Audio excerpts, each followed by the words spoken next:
বিসমিল্লাহির রহমানির রহিম। রব্বি জিদনি ইলমা, রব্বি ইয়াসসির ওয়া লা তুআসসির ওয়া তাম্মিম আলাইনা বিল খাইর। রব্বি ইশরাহ লি সাদরি ওয়া ইয়াসসির লি আমরি ওয়াহলুল উকদাতাম মিন লিসানি ইয়াফকাহু কাওলি। তো আজকে আমাদের কমন যে ড্রাগস গুলো আছে, ডোজ ক্যালকুলেশনের দ্বিতীয় ক্লাস আমরা শুরু করছি। তো এখানে ব্রঙ্কোডাইলেটর নিয়ে আজকে আমরা কথা বলবো। তো ব্রঙ্কোডাইলেটর, আমরা জানি যদি ব্রঙ্কো কনস্ট্রিকশন হয় তাহলে ব্রেথলেসনেস হয়, কফ হতে পারে। হ্যাঁ, ব্রঙ্কোকনস্ট্রিকশন কোন কোন ডিজিজের মধ্যে হয়? ব্রঙ্কিউলাইটিস এর মধ্যে হয়, অ্যাজমার মধ্যে হয়, সিওপিডির মধ্যে হয়। তো বাচ্চাদের ক্ষেত্রে তো আর সিওপিডি হয় না বা আদার্স গুলো হয় না। বাচ্চাদের ক্ষেত্রে মেইনলি ব্রঙ্কিউলাইটিস, নিউমোনিয়া, এরপরে অ্যাজমা, চাইল্ডহুড অ্যাজমা, এসব ক্ষেত্রে বাচ্চাদের ব্রঙ্কোকনস্ট্রিকশন হয় এবং ব্রেথলেসনেস হয়। তো সেই ক্ষেত্রে কিছু কিছু ডিজিজ আছে, সেখানে ব্রঙ্কোডাইলেটরস লাগে। তো ব্রঙ্কোডাইলেটরস এর মধ্যে বাচ্চাদের জন্য যেগুলো ব্যবহার হয় তার মধ্যে সালবিউটামল এবং লেভোসালবিউটামল, এই দুটাই হচ্ছে সবচেয়ে কমন। তো ব্রঙ্কোডাইলেটরস গুলো হচ্ছে types of medication that makes breathing, এটা মানে যদি ব্রেথলেসনেস হয় অথবা যদি কারো কোনো শ্বাসকষ্ট হয় তাহলে শ্বাসকষ্টটাকে একটু ইজি করে।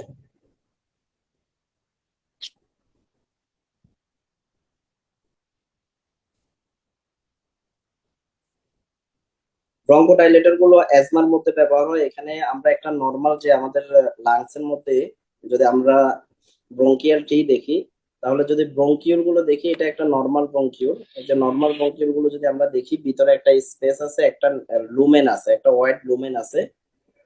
যদি কারো অ্যাজমা হয় অথবা ব্রঙ্কিউলাইটিস হয়, তখন সেই ক্ষেত্রে এই যে লুমেনটা আছে, লুমেনটা এরকম চারদিকে ইনফ্লামড হয়ে, মানে এখানে মিউকাস প্রোডাকশন হয়ে বা ইনফ্লামেশন হয়ে লুমেনটা খুবই ন্যারো হয়ে যায়। যখন এরকম ন্যারো লুমেন হয়ে যায়, লুমেনটা যদি এরকম ন্যারো থাকে, তখন দেখা যাচ্ছে কি শ্বাসকষ্ট হচ্ছে, বাচ্চা মানে ভালোভাবে নিঃশ্বাস নিতে পারবে না। তখন ব্রঙ্কোডাইলেটর গুলো দিলে এই যে লুমেনটাকে, মানে এগুলো ন্যারো যে লুমেনটা আছে এটাকে ডাইলেট করে দেয়। ডাইলেট করে দিলে ইজিলি শ্বাস নিতে পারে। এখন কয়েকটা, এখানে ব্রঙ্কোডাইলেটর আপনারা সবাই জানেন। আমরা আজকে যে বিষয়টা অ্যাকচুয়ালি আলোচনা করব সেটা হচ্ছে, মানে কিছু কথা বলা হয় যে ব্রঙ্কোডাইলেটরস গুলো মানে বাচ্চাদের ক্ষেত্রে 3 মাসের আগের বাচ্চাদেরকে দিলে খুব একটা কাজ হয় না, কারণ তাদের বিটা 2 রিসেপ্টর নাই। এই কথাটা অনেকে বলে। এই কথাটা অ্যাকচুয়ালি সঠিক কিনা, এই জিনিসটা আমরা আজকে একটু জানবো।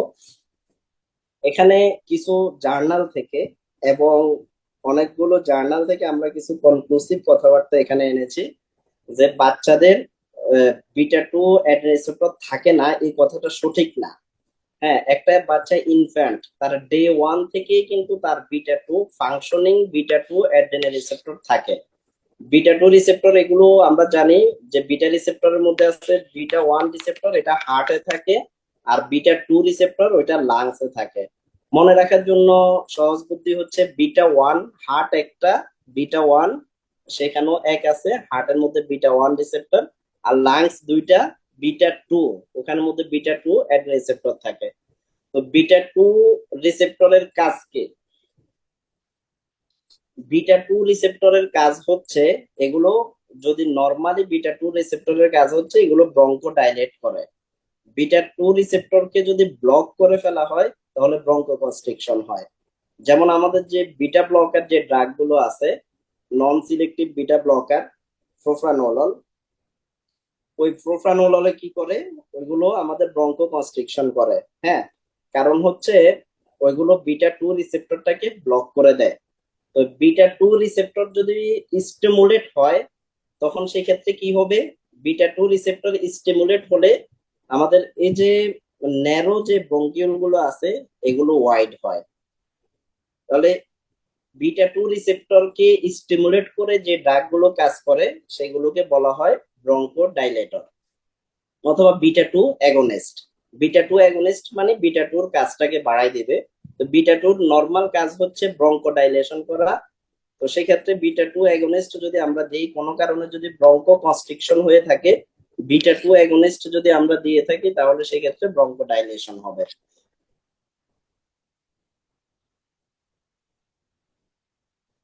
তো এখানে যে কথাটা মানে বলা হয় যে 3 মাসের আগে অথবা 6 মাসের আগে বাচ্চাদের বিটা টু অ্যাডেনিন রিসেপ্টর থাকে না, এটা সঠিক না। এখানে অনেকগুলো পরীক্ষা নিরীক্ষা করে দেখা গেল, মানে রেডিও ফার্মাকোলজিক্যাল স্টাডিতে দেখা গেছে যে adenine receptor day 1 of life, যে ম্যামালস যেগুলো আছে এখানে ডে 1 অফ লাইফ থেকে কি পাওয়া যায়, ফাংশনিং অ্যাড্রেনো রিসেপ্টর পাওয়া যায়। ফাংশনাল অ্যাড্রেনো রিসেপ্টর যদি না থাকতো, মানে বিটা রিসেপ্টর যদি না থাকতো, তাহলে তো বাচ্চা মানে ডে 1 থেকে শ্বাস নিতে পারতো না। তার ব্রঙ্কে যে ইয়েগুলো আছে, ব্রঙ্কিওল গুলো আছে, ওইগুলো কনস্ট্রিক্ট হয়ে থাকতো। তাহলে এটা ডে 1 থেকেই পাওয়া যায়।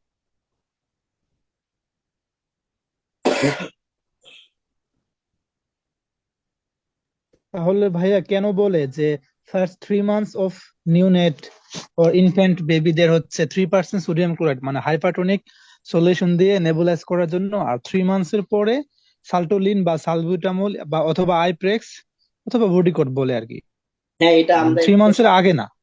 এটা একটু সামনে আমরা এটা একটু আলোচনা করতেছি যে ওইটা কেন বলা হয়, ওইটা একটু আলোচনা করতেছি। হ্যাঁ, ওইটা আছে, আপনার যে কোশ্চেনটা আছে ওইটা নিয়েও কথা হবে। তো এখানে যে রেফারেন্সটা দেওয়া হয়েছে, যে যে জিনিসগুলো আছে, এটা স্প্রিঙ্গার নেচার সুইজারল্যান্ডের যে একটা জার্নাল, সুইজারল্যান্ডের জার্নাল থেকে আমরা এই রেফারেন্সটা আনছি, যে এখানের মধ্যে ডে 1 থেকে কি থাকে, বিটা টু রিসেপ্টর গুলো ফাংশনাল থাকে। ইন্ডিকেশন অফ ব্রঙ্কোডাইলেটর, ব্রঙ্কোডাইলেটর মানে কখন দেওয়া হবে, এটার কিছু ইন্ডিকেশন এখানে আমরা দেখাইলাম। যে যদি আমাদের এয়ারওয়ে যদি কি হয়ে যায়, ন্যারো অ্যান্ড ইনফ্লামড হয়ে যায়, তখন সেই ক্ষেত্রে ব্রঙ্কোডাইলেটর দেওয়া হয়।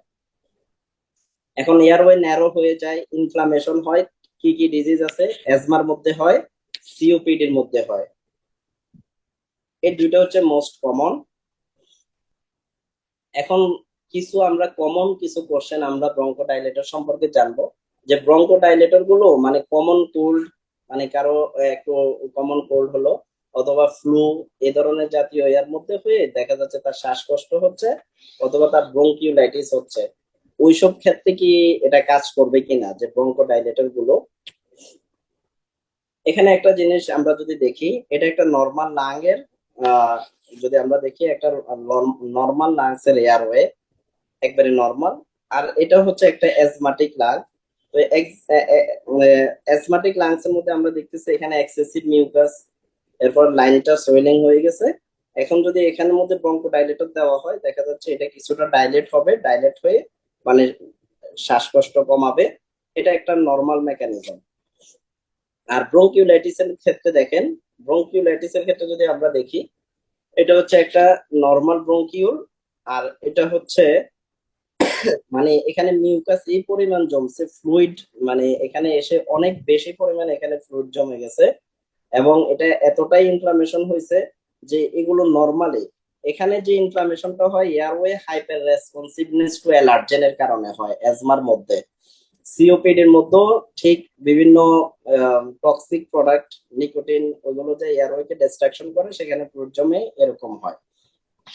আর আমাদের ব্রঙ্কিউলাইটিস এর মধ্যে যে স্পেশালি ব্রঙ্কিউল গুলো ইনফ্লামেশন হয়ে যায়, ব্রঙ্কিউলের মধ্যে ইনফ্লামেশন হয়ে পুরো ব্রঙ্কিউলটাই ব্লক করে দেয়। তো ব্লক করে সেখানে সামান্য একটু জায়গা থাকে যেখান থেকে একটু শ্বাস যায়। তো এখন এই ক্ষেত্রে ব্রঙ্কোডাইলেটর গুলো উপকার করবে কি করবে না, এটা নিয়ে অনেকগুলো মানে রিসার্চ এবং এগুলো নিয়ে অনেকগুলো স্টাডি করা হয়েছে।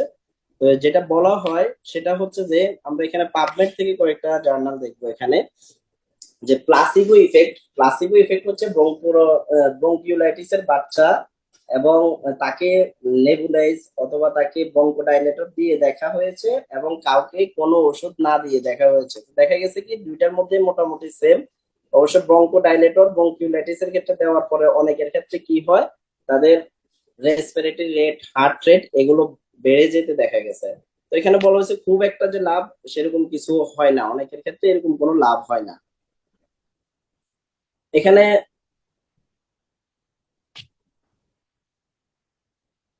efficacy of salbutamol in the treatment of infant with bronchiolitis, একটা মেটা অ্যানালাইসিস এর এখানে রেজাল্টটা দেওয়া হয়েছে। শুধু রেজাল্টটা যদি আমরা এটা দেখি, যে based on the result of this systematic review, salbutamol had no effect on bronchiolitis in children below 20 month of age। মানে 24 মাসের নিচের বাচ্চাদের ক্ষেত্রে এই যে সালবিউটামল বা আদার্স যেগুলো আছে এগুলো দিয়ে খুব একটা লাভ পাওয়া যায় না, কোনো একটা উপকার হয় না। Moreover the treatment can also lead to side effect, heart rate বাড়ায় দিতে পারে এবং কি করতে পারে, সেই জন্য বলা হয় salbutamol should not be recommended for treatment of bronchiolitis in infant. ইনফ্যান্টদের ক্ষেত্রে সালবিউটামলটা না দেওয়ার কথা বলা হয় 2 বছরের নিচে। এগুলো অনেক সময় হার্ট রেট বাড়ায় দেয়। দেখা গেছে জ্বর হলে হাই টেম্পারেচার থাকে, হাই টেম্পারেচারের মধ্যে আবার সালবিউটামল দেওয়া হচ্ছে। যদি বাচ্চা প্লেফুল থাকে, খুব একটা সমস্যা নাই, তাহলে সেই ক্ষেত্রে সালবিউটামল দিবে, সেই ক্ষেত্রে আরো হার্ট রেটটা বেড়ে যেতে পারে।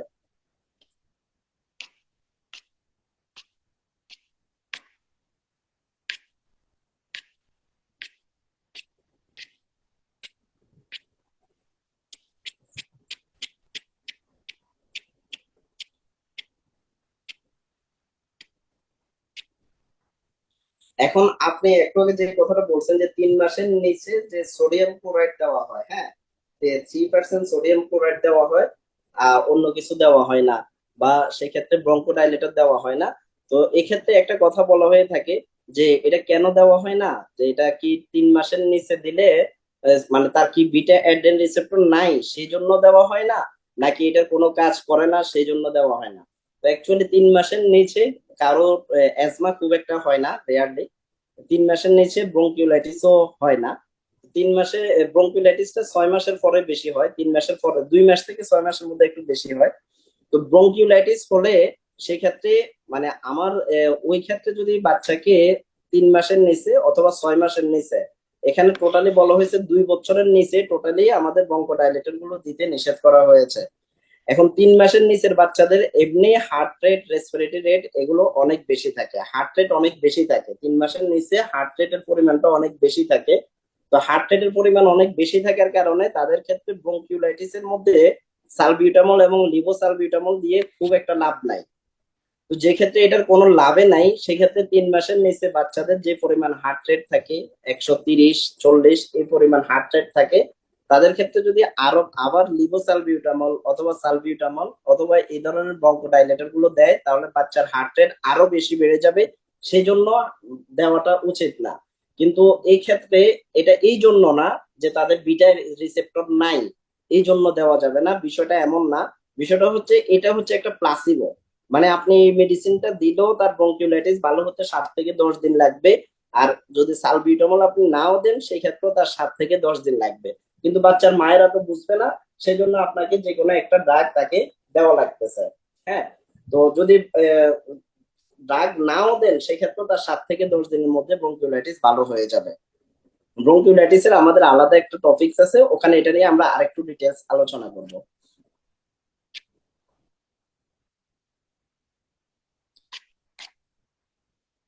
আমরা এখন সালবিউটামলের একটু ডোজটা যদি আমরা একটু দেখি, যে সালবিউটামলটা 2 বছরের নিচে ব্যবহার করলে খুব একটা লাভ নাই ব্রঙ্কিওলাইটিস এর ক্ষেত্রে, বাচ্চাদের হার্ট রেট অনেক বেড়ে যায়, সেজন্য অ্যাভয়েড করবে।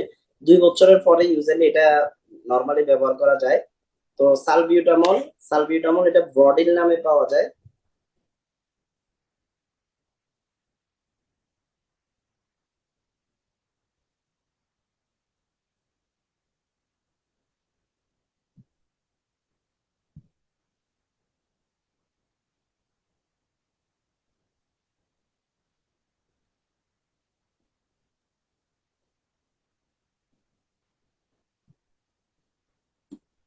তো সালবিউটামলটা মূলত অ্যাজমার একটা খুবই ভালো একটা ড্রাগ।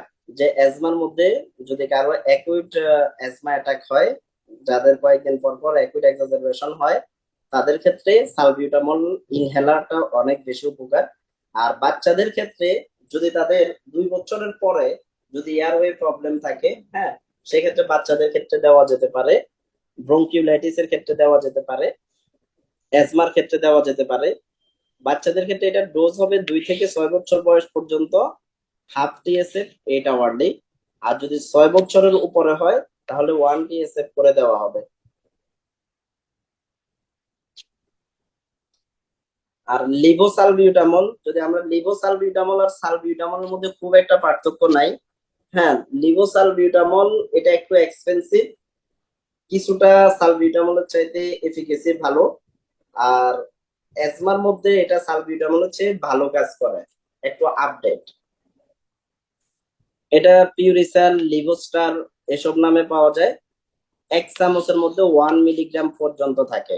তো নর্মাল ডোজ হচ্ছে, যদি 2 বছর থেকে 5 বছর পর্যন্ত 1 চামচ করে দৈনিক 3 বার। আমাদের সালবিউটামল বলি, লিভোসালবিউটামল বলি, এগুলো সবগুলোই হচ্ছে 2 বছরের পর হলে 1 চামচ করে দিন 3 বার। লিভোসালবিউটামল যদি আমরা ইউজুয়াল ডোজটা ধরি, তাহলে হচ্ছে 0.1 মিলিগ্রাম পার কেজি পার ডোজ। যদি বাচ্চার ওজন যদি 10 কেজি হয়, তাহলে 1 মিলিগ্রাম পাবে। এখন ধরেন বাচ্চার ওজন যদি 20 কেজি হয়, তাহলে সে 2 মিলিগ্রাম পাবে। 2 মিলিগ্রাম মানে 2 চামচ করে পাবে। তাহলে 10 থেকে 15 কেজি পর্যন্ত আমরা 1 TSF দিলে চলবে। আর যদি এর চেয়ে বেশি হয়, তাহলে আমরা একটু ডোজ বাড়াবো। আর আমরা ডোজ বাড়ালো 1 মিলিগ্রাম পার ডোজের চেয়ে বাড়ানো যাবে না।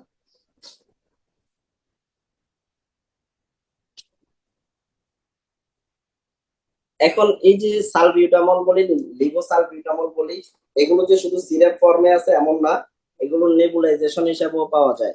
হ্যাঁ, এখন নেবুলাইজেশনের মধ্যে আমাদের কয়েকটা বিষয় খুব ভালোভাবে মনে রাখতে হবে।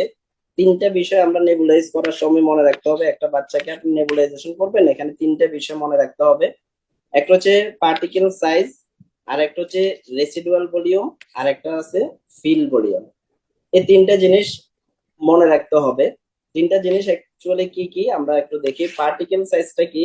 Particle size from the nebulization process should ideally be in the range of 1 to 5 micron. নেবুলাইজেশনের মধ্যে যেই পার্টিকেলসটা দেওয়া হচ্ছে, যে ফ্লুইডটা দেওয়া হচ্ছে, নেবুলাইজেশন মেশিনটা এমন হতে হবে যাতে করে এগুলো বের হওয়ার সময় এটা সাইজটা 1 to 5 মাইক্রন হয়। তো এটা সব মেশিনের মধ্যেই দেওয়া থাকে, সিস্টেম করা থাকে, এগুলো এরকম হয়ে থাকে। কিন্তু যেটা আমাদের জানতে হবে সেটা হচ্ছে রেসিডুয়াল ভলিউম। রেসিডুয়াল ভলিউমটা কি? রেসিডুয়াল ভলিউমটা হচ্ছে ডেড ভলিউম। এটা হচ্ছে নেবুলাইজার যে মেশিনটা আছে, হ্যাঁ, এটার মধ্যে দেখা যাচ্ছে মানে কি সবগুলো ড্রাগস, আমি যে পরিমাণ ড্রাগস এখানে নেব, এখানে সবগুলো স্প্রে হয়ে কিন্তু ভিতরে যাবে না। এখানে 1 ml অফ সলিউশনের মতো কি হয়, মোটামুটি এগুলো ওয়েস্টেজ হয়, মানে এগুলো নষ্ট হয়ে যায়। এখন আমি নেবুলাইজ করব কাউকে, এখন যদি আমি নেবুলাইজ করি, তাহলে সেই ক্ষেত্রে রেসিডুয়াল ভলিউম কিন্তু 1 ml থেকে যাচ্ছে, মানে এগুলো খুব একটা কাজে আসতেছে না। তো এটা যদি খুব কাজে না আসে, এখন সাপোজ একটা বাচ্চাকে আপনি নেবুলাইজ দেবেন, এখন নেবুলাইজ দিতে হলে তাকে ফিল ভলিউম কতটুকু করতে হবে? মিনিমাম 3 ml ফিল ভলিউম করতে হবে। এখন নেবুলাইজের মধ্যে আমি নিলাম টু 2 ml নিলাম, 2 ml নিলে এই 2 ml এর মধ্যে 1 ml তো নষ্ট হয়ে যাবে, রেসিডুয়াল ভলিউম হিসেবে এটা নষ্ট হয়ে যাবে। আর 1 ml দ্বারা আমার যে ড্রাগের যে থেরাপিউটিক ইফেক্ট যেটা পাওয়া দরকার সেটা পাওয়া যাবে না। ধরুন কাউকে আপনি নেবুলাইজ দিচ্ছেন, তাকে আপনি উইন্ডেল প্লাস দিলেন, অথবা তাকে আপনি সালবিউটামল দিলেন, সালটোলিন নামে পাওয়া যায়, সেখান থেকে আপনি শুধু সালবিউটামল দ্বারা করলেন। এখন বাচ্চার বয়স 6 মাস বা যেটুকু হোক, আপনি 1 ml সালবিউটামল নিলেন আর 1 ml নর্মাল স্যালাইন নিলেন, 2 ml মিলিয়ে নিলেন। 2 ml মিলিয়ে নেওয়ার পরে আপনি তাকে যদি নেবুলাইজ করেন, এটা দ্বারা কোনো উপকার হবে না। আপনাকে মিনিমাম নেবুলাইজ করার জন্য মিনিমাম যতটুকু করতে হবে সেটা হচ্ছে 3 ml করতে হবে। কারণ হচ্ছে এখানে 1 ml রেসিডুয়াল ভলিউম হিসেবে থেকে যাচ্ছে। সেই জন্য মিনিমাম কি করতে হবে, আপনার যে পার্টিকেল সাইজটাকে 1 to 5 মাইক্রন মেশিনের মধ্যে দিলে, এটা 1 to 5 মাইক্রন হওয়ার জন্য মিনিমাম এখানে 3 ml পর্যন্ত লাগবে। 3 ml না হলে পার্টিকেল সাইজটা 1 to 5 মাইক্রন হবে না। সেই জন্য যদি 2 ml নিয়ে নেবুলাইজ করা হয়, সেটা দ্বারা কোনো উপকার হবে না। নেবুলাইজ সে যতটুকু পাবে ডোজটা নেওয়ার পরে, ওটার মধ্যে নর্মাল স্যালাইন দিয়ে ওইটাকে মিনিমাম 3 ml করতে হবে। 3 ml করার পরে তারপরে নেবুলাইজ করতে হবে, নাহলে এটা দ্বারা কোনো কাজ হবে না।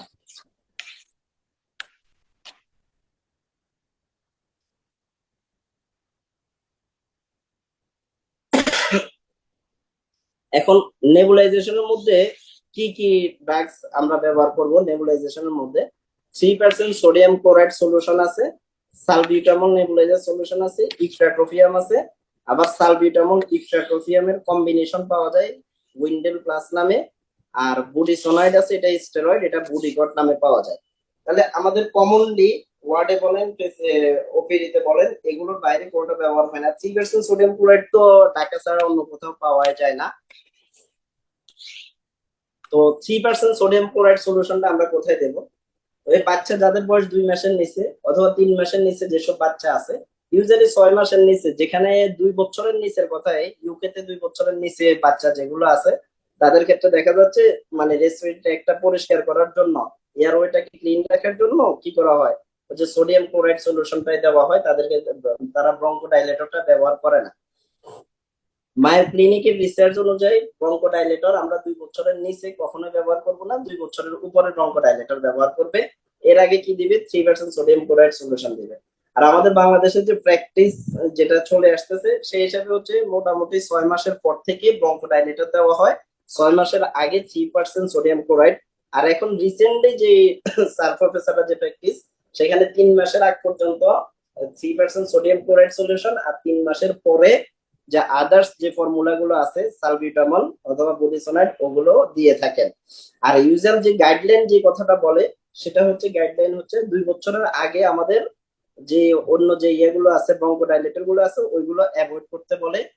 তো এক্ষেত্রে একটা বিষয় লক্ষণীয় যে কোনো বাচ্চার যদি হার্ট রেট বেশি থাকে অথবা বাচ্চার যদি ফিভার থাকে, টেম্পারেচার বেশি থাকে এবং সেই ক্ষেত্রে ট্যাকিকার্ডিয়া থাকে, সেই ক্ষেত্রে ব্রঙ্কোডাইলেটর গুলো ওই যে কয়দিন ট্যাকিকার্ডিয়া থাকবে ওই কয়দিন অবশ্যই ব্রঙ্কোডাইলেটর অ্যাভয়েড করবে।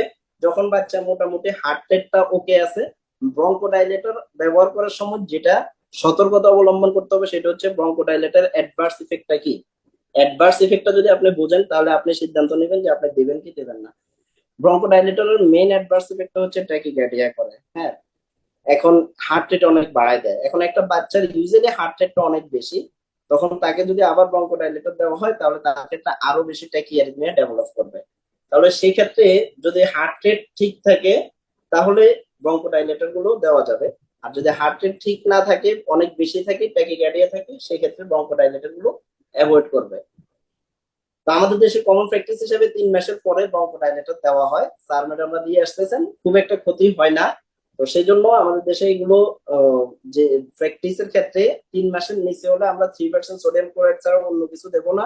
আর 3 মাসের উপরে হলে, বাচ্চা যদি ট্যাকিকার্ডিয়া না থাকে, বাচ্চা যদি হার্ট রেট নর্মাল থাকে, সেই ক্ষেত্রে আদার্স কোনো ইন্ডিকেশন থাকলে সালবিউটামল অথবা বুডিসোনাইড ওগুলো দিতে পারেন। কিন্তু দেওয়ার পরেও এখানে মায়ো ক্লিনিকের রিসার্চ থেকে যেটা জানা যায় সেটা হচ্ছে ওখানে প্লাসিবো ইফেক্ট ছাড়া অন্য কিছু হয় না, জাস্ট একটা সান্ত্বনা ছাড়া অন্য কিছু না। তাহলে 3% সোডিয়াম ক্লোরাইড আমাদের গেল। এরপরে আসুন সালবিউটামল নেবুলাইজার সলিউশন। সালবিউটামল নেবুলাইজারটা বেন্টোলিন, এজমাসল, সালটোলিন তিনটা নামে পাওয়া যায়। আর ইফ্লাট্রোপিয়াম ব্রোমাইড, এটাও পাওয়া যায় রেসপিরেটরি সলিউশন। সালবিউটামল ইফ্রাটোফিয়াম দুইটার কম্বিনেশনে উইন্ডেল প্লাস নামে পাওয়া যায়। আর বুডিসোনাইডটা বুডিকট নামে পাওয়া যায়। এখন সালবিউটামল নেবুলাইজার সলিউশনের ডোজটা কি হবে এটা আমরা একটু দেখি। আমরা যে ট্রেড নেমের মধ্যে বডি যদি দেখি, বডি কট কি ট্যাকিকার্ডিয়া করে? ফিভার, বাচ্চাদের ব্রঙ্কিওলাইটিস থাকলে আসলে একটু ফিভার থাকে। তো এক্ষেত্রে যদি বডি কোট দেই, বডি কোট কি ট্যাকিকার্ডিয়া করে? স্টেরয়েড ডাইরেক্টলি ট্যাকিকার্ডিয়া খুব একটা করে না। সালবিউটামল তো ডাইরেক্ট বিটা 12 রিসেপ্টরের উপর সালবিউটামল বা অন্য যেগুলো আছে এগুলো তো বিটা রিসেপ্টর, যদিও এগুলো ডাইরেক্টলি বিটা 2 রিসেপ্টরের উপর কাজ করে, কিন্তু আলটিমেটলি ওইগুলো কি করে, মানে আমাদের হার্টের মধ্যে যে বিটা রিসেপ্টর আছে ওইটার উপরও কাজ করে ট্যাকিকার্ডিয়া করে দেয়। স্টেরয়েড কিন্তু ডাইরেক্টলি ওইভাবে ট্যাকিকার্ডিয়া করে না। আচ্ছা, ওকে। এখন আমরা যদি সালবিউটামল নেবুলাইজ দেখি, সালবিউটামল হচ্ছে এজমাসল, সালটোলিন, এগুলো একটা বোতলের মধ্যে, ছোট ছোট বোতল, ওখানে 20 ml পরিমাণ থাকে। আর ড্রাগ কনসেন্ট্রেশনটা হচ্ছে প্রতি ml এর মধ্যে 5 মিলিগ্রাম থাকে। প্রতি ml এর মধ্যে 5 মিলিগ্রাম থাকে, এটা হচ্ছে সালবিউটামল। ডোজ কতটুকু হবে? ডোজ হচ্ছে ইউজুয়াল যে ডোজটা আছে 0.01 থেকে 0.15 মিলিগ্রাম পার কেজি পার ডোজ। এখন এটা একটু মনে রাখবেন, মানে কত মিলিগ্রাম, এখন আমরা তো আর মিলিগ্রাম দেবো না, আমরা এমএল এ দেবো। তো এমএল এ দিলে কতটুকু থাকতেছে, তো এমএল এ হচ্ছে 0.03 থেকে 0.04 ml পার কেজি পার ডোজ। হ্যাঁ, তাহলে কতটুকু থাকতেছে, সহজে মনে রাখলে 10 কেজিতে 0.4 ml, 1 ml ও না। তো সর্বোচ্চ 5 ml, 0.5 ml পর্যন্ত 10 কেজিতে অ্যাকসেপ্ট করা যায়, এর চেয়ে বেশি না। ঠিক আছে, কিন্তু আমাদের যে রিকমান্ডেড যে ডোজটা আছে সেই হিসাবে প্রতি 10 কেজির জন্য পাবে 0.4 ml পার ডোজ, 10 কেজির জন্য। তাহলে একটা বাচ্চার ওজন 10 কেজি, এখন তাকে আপনি নেবুলাইজ দিতে চাচ্ছেন, তার ব্রেথলেসনেস হচ্ছে, এখন তাকে নেবুলাইজ দিতে চাচ্ছেন, তাহলে সেক্ষেত্রে 10 কেজি হলে তাকে 0.4 ml করে দেবেন। যদি 0.4 ml আপনি দেন, তাহলে নর্মাল স্যালাইন কতটুকু দেবেন, 2.6 ml নর্মাল স্যালাইন দিবেন, তাহলে টোটাল 3 ml এখানে মিলে হয়ে যাবে। তাহলে আপনি অর্ডারটা কিভাবে লিখবেন, যে আপনি তাকে শুধু সালবিউটামল দিতে চাচ্ছেন, সেই ক্ষেত্রে বেন্টোলিন 0.4 ml আর সাথে নরসোটা 2.6 ml আপনি তাকে দিবেন, তাহলে দুইটা মিলে টোটাল আপনি 3 ml মিলিয়ে দেবেন।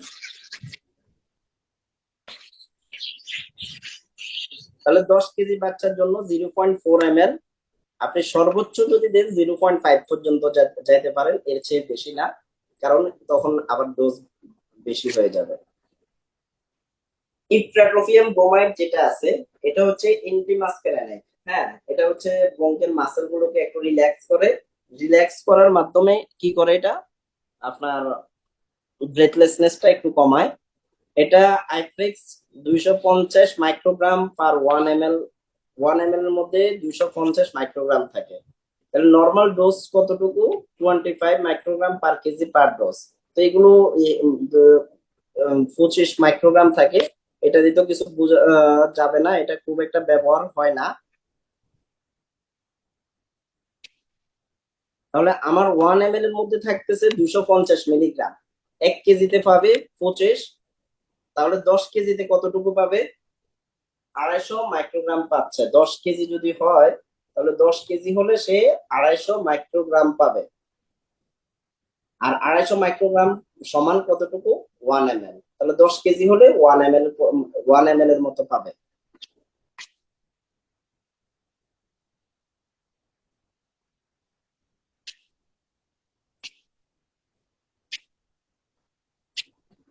সবচেয়ে কমন যেটা ব্যবহার হয় সেটা হচ্ছে উইন্ডেল প্লাসটা এখন সবচেয়ে বেশি ব্যবহার হয়। বাচ্চাদের ক্ষেত্রে আলাদা আলাদা না দিয়ে সালবিউটামল, ইপ্রাট্রোফিয়াম ব্রোমাইড এগুলো আলাদা আলাদা না দিয়ে এখন একটা কম্বাইন্ড ফর্ম পাওয়া যায়, যে কম্বাইন্ড ফর্মের মধ্যে সালবিউটামলও থাকে, ইপ্রাট্রোফিয়ামও থাকে, দুইটাই থাকে। তো এই কম্বিনেশন ফর্মটা এখন সবচেয়ে বেশি ব্যবহার হয়, কারণ হচ্ছে যে দুইটা থেকে নিয়ে দুইটা আবার মিক্স করা এগুলো একটু ঝামেলা। এই কারণে এখন সবচেয়ে বেশি ব্যবহার হয় কম্বিনেশন ফর্মটা, উইন্ডেল প্লাস। এটা সব জায়গায় বেশি ব্যবহার হয়। এখানের মধ্যে সালবিউটামল এবং ইপ্রাট্রোফিয়াম দুইটার কম্বিনেশন থাকে। তাহলে সালবিউটামলের মধ্যে সালবিউটামল কতটুকু থাকে, উইন্ডেল প্লাস ছোট, একবারে ছোট একটা অ্যাম্পুল থাকে, ওই ছোট অ্যাম্পুলটার মধ্যে 3 ml পরিমাণ লিকুইড থাকে। এই 3 ml লিকুইডের মধ্যে সালবিউটামল থাকে 2.5 মিলিগ্রাম, আর ইপ্রাট্রোফিয়াম থাকে 0.5 মিলিগ্রাম অথবা 500 মাইক্রোগ্রাম থাকে। তো ডোজ আমরা কতটুকু হবে, উইন্ডেল প্লাসের ডোজটা একটু মনে রাখবেন, অন্যগুলোর ডোজ, সালবিউটামলের ডোজটা মনে রাখবেন, উইন্ডেল প্লাসের ডোজটা মনে রাখবেন, আর হচ্ছে আপনার বুডিকটের ডোজটা মনে রাখবেন। এই তিনটা ডোজ মনে রাখাটা অনেক ইম্পর্টেন্ট। আর ইপ্রাট্রোফিয়াম এগুলো এক এক কোম্পানির এক এক কনসেন্ট্রেশন থাকে, মানে কোনো কোম্পানি ওখানের মধ্যে ড্রাগ কনসেন্ট্রেশন বাড়াই দিছে, কেউ কমাই দিছে, এরকম এক একটাতে এক এক রকম থাকে। তো সেক্ষেত্রে আপনার শুধু ডোজটা মনে রাখবেন যে 25 মাইক্রোগ্রাম পার কেজি পার ডোজ। এরপরে আপনি দেখবেন যে সেখানের মধ্যে 250 মাইক্রোগ্রাম পার 1 ml এর ইয়া ফেলেন, নাকি ওটা যে অ্যাম্পুলটা ফেলেন ওই অ্যাম্পুলের কনসেন্ট্রেশন হিসেবে আপনাকে হিসাব করতে হবে। কিন্তু সালবিউটামল এবং উইন্ডেল প্লাস এগুলো সব কোম্পানি মোটামুটি সেম একটা মেজারমেন্টের মধ্যে তৈরি করছে। সেই জন্য আপনি এই তিনটা মনে রাখবেন, সালবিউটামল, উইন্ডেল প্লাস, আর হচ্ছে বুডিকট। সালবিউটামল 10 কেজির জন্য 0.4 ml, এরপরে যদি 5 কেজি হয় সেক্ষেত্রে 0.2 ml হবে। হ্যাঁ, 8 কেজি হলে আপনার 0.3 ml বা 0.3 0.34 35 ml হবে, মানে যতটুকু হিসাব করে আসে এতটুকু দেবেন। আমি ইউজুয়ালি নর্মালি 10 কেজির জন্য 0.4 হিসাব করলে 8 কেজির ক্ষেত্রে কিন্তু হিসাবটা একটু ডিফিকাল্ট হয়ে যায়। সেজন্য 10 কেজির জন্য আপনি 0.5 পর্যন্ত নিতে পারেন। হ্যাঁ, কিন্তু আপনি গাইডলাইনটা মনে রাখবেন যে আমার 10 কেজির জন্য 0.4। আপনি 5 হিসাব করলে সুবিধা যেটা সেটা হচ্ছে তাহলে 10 কেজির জন্য 0.5 হলে 8 কেজির জন্য 0.4, 6 কেজির জন্য 0.3, এটা মনে রাখার সুবিধা হবে।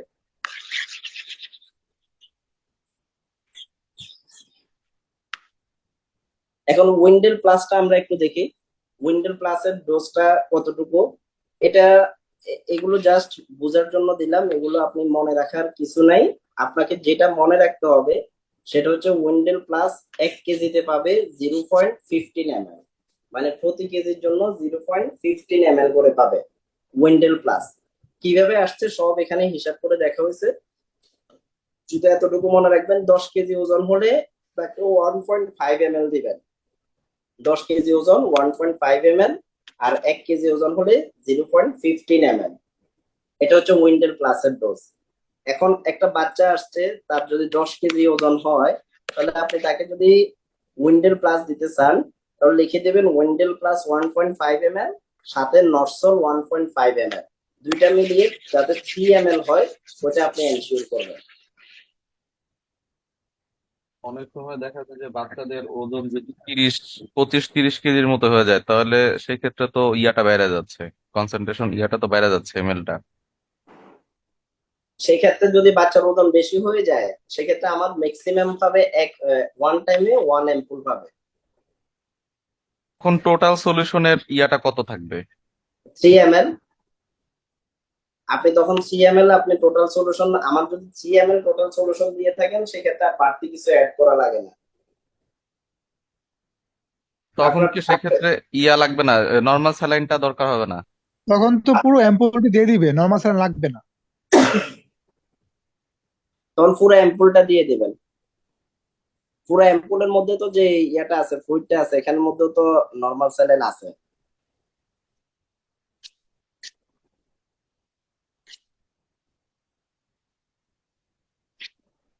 ওজন কম হলে শুধুমাত্র আমরা কনসেন্ট্রেশনটা আমরা কমায় দিলাম এই আর কি। জি। আর ওজন বেশি হলে কনসেন্ট্রেশনটা বাড়ায় দিলাম।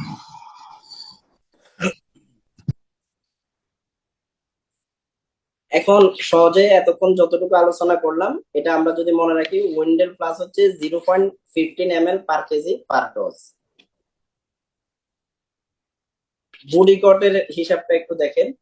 বুডিকট হচ্ছে 0.5 মিলিগ্রাম পার 2 ml। আমাদের যে মার্কেটে যেটা পাওয়া যায়, এখানে 2 ml এর মানে প্রতি 2 ml এর মধ্যে বুডিকটের যে অ্যাম্পুল গুলো থাকে, এখানে প্রতি 2 ml সলিউশনের মধ্যে 0.5 মিলিগ্রাম করে ড্রাগ থাকে। তো এখন বুডিকটের ডোজটা একটু সহজ আছে।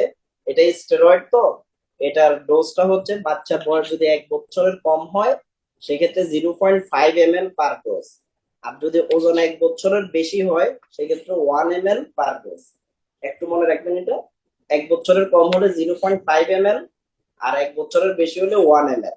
আমরা তো ওখানে আর মিলিগ্রাম লিখবো না, ওখানে বাচ্চাদের যে মা আছে তাদেরকে একটু বুঝে দিতে হবে যে ওখানের মধ্যে কতটুকু পরিমাণ নেবে, ওটা তো সিরিঞ্জের মধ্যে নিয়ে তারপরে ঢুকাবে।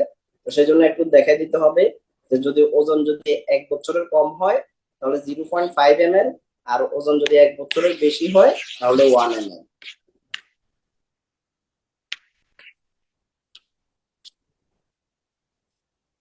চেম্বার প্র্যাকটিসের জন্য যেটা মনে রাখবেন সেটা হচ্ছে এখান থেকে একটু মনে রাখবেন যেগুলো আমাদের কমনলি পাওয়া যায়। আমাদের যে সালটোলিন, বেন্টোলিন, সালবিউটামল, এগুলো হচ্ছে ওয়েট ইন্টু 0.04 ml পার ডোজ। মানে 10 কেজিতে আমরা বললাম যে 0.4 ml পায়। তা আপনার 11 কেজি হলো, 9 কেজি হলো, 8 কেজি হলো, আপনি যদি অ্যাকচুয়াল মেজারমেন্টটা দিতে চান তাহলে সেক্ষেত্রে ওয়েট ইন্টু 0.04 ml। তো সেক্ষেত্রে ধরেন 6 কেজি হলো, তাহলে 6 কেজি হলে কতটুকু পাবে? এই যে 4 দ্বারা 4 × 6, তাহলে 0.24 ml হচ্ছে, 0.24 ml। তো 0.24 ml ওনারা নিতে পারবে না, সেই জন্য আপনি একটু মিলে 0.3 ml দিয়ে দিলে খুব একটা সমস্যা হবে না। 8 কেজিতে কতটুকু পাবে? 8 কেজিতে 0. ছাড়াটা 32 দেখা যাচ্ছে 0.32 ml পাচ্ছে। তো সেক্ষেত্রে 0.32 ml নেওয়া, এটা হচ্ছে ডোজ। আবার 0.3 ml দেয়, কিছুটা কম হয়ে যায়, একবারে খুব একটা কম না। সেক্ষেত্রে আপনি 0.3 অথবা 0.4 দুইটার যে কোনো একটা দিতে পারেন, কোনো অসুবিধা নেই।